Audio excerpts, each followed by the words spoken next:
The big campout. Guess what? Bonnie looked excitedly at her toys. We're doing something really special tonight. The toys were carefully arranged on Bonnie's bed. They couldn't wait to find out what the special something was. But they stayed motionless. The little girl clapped her hands. We're going on an adventure. The toys were excited, but they still didn't move. And we all get to go, Bonnie said. She carefully placed Woody, Buzz Lightyear, Slinky Dog, and all her new toys in a big tote bag. Next, she collected her beloved old toys Buttercup the unicorn, Trixie the Triceratops, and a hedgehog named Mr. Pricklepants. A rag doll named Dolly came too. We're going to have so much fun, Bonnie told them. Bonnie ran off to find a flashlight. Once she had left, all the toys suddenly came to life. I wonder where we're going, Mr. Pricklepants said. I hope there aren't any scary animals, Rex the dinosaur whispered. I'll protect you, Woody the cowboy said with a wink. Then the toys heard footsteps and stopped talking. We're camping out, Bonnie announced happily as she came into the room. She scooped up the tote bag. A few minutes later, Bonnie and her toys were in the backyard. Here we are, she said. Bonnie carefully unpacked the toys and began arranging them inside a tent she had set up. You sit next to Trixie, she told Rex, placing the two dinosaurs side by side. Buttercup, Woody, and Buzz, you guys will be next to my sleeping bag. Soon everyone had their own spot. Now let's have a picnic. Bonnie began passing out toy food and toy plates. Corn for Buttercup, pepperoni pizza for Rex, spaghetti for Bullseye. Bonnie, dinner time, a voice called out. It was Bonnie's mother. Bonnie giggled. I've got to eat my dinner, but don't worry, I'll be back soon. She gave each toy a hug, then crawled out of the tent. Left alone in the tent, the toys began to explore. This is a right comfortable spot, Jessie said, admiring Bonnie's puffy sleeping bag. The accommodations really aren't quite satisfactory, Mr. Pricklepants agreed.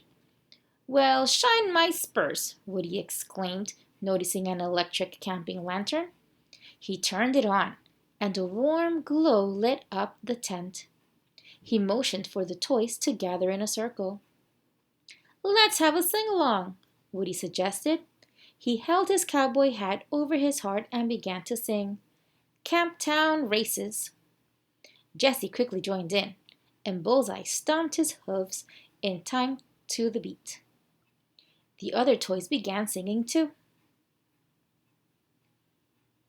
After a few more songs, the toys went outside.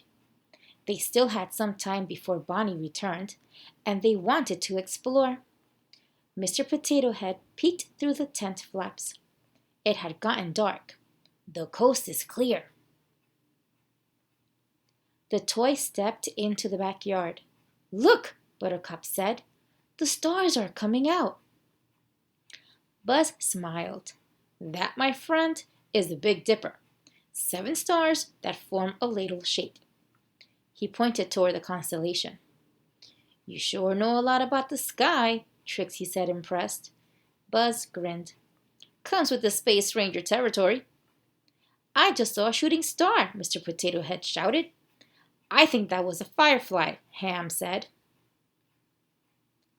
Jessie hopped on Bullseye. I'm going to explore the yard. Buttercup trotted over. Follow me. I'll show you the rose bed near the sprinklers. Trixie turned to the other toys. Who wants to play freeze tag? But before anyone could answer, she tapped Rex. Tag, you're frozen. Smiling, the rest of the toys began running away as Trixie chased after them. The flower bed is out of bounds, she shouted. Hey, someone, tag me, Rex called. Still frozen. Anyone? I'm wiped out, Ham said a little while later. How about a shadow puppet production? suggested Mr. Pricklepants. Good idea, Woody said, leading the toys into the tent. Bonnie's going to be back soon. The toys used Bonnie's flashlight to create shadow puppets on the tent. Buzz made an airplane with his wings. Mr. Pricklepants made an elephant. Rex peeked outside the tent window. Boy, it sure got dark fast, he remarked.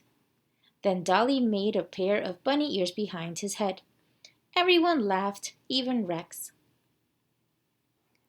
A sleepover wouldn't be complete without a scary story, Mr. Potato Head said. He clicked off the flashlight so the toys would be in darkness. Once there was a little toy that got lost in the forest. The forest was dark, very dark. Just like now, Rex exclaimed, beginning to get scared. Suddenly there were footsteps, Mr. Potato Head said. The toys heard the sound of someone running. Like now, Jessie said with a gasp. Mr. Potato Head continued his story. A monster was coming. Ah! Rex shrieked as a huge shadow loomed over the tent. The toys all flopped down and went still. The tent flap opened. I'm back, Bonnie said, smiling at her toys. She brought the toys outside and placed them in a circle around the lantern. She gave each one a marshmallow on a twig. It wouldn't be a campout if we didn't toast marshmallows, she announced happily. The toys couldn't agree more, and Rex was especially glad that there wasn't a real monster after all.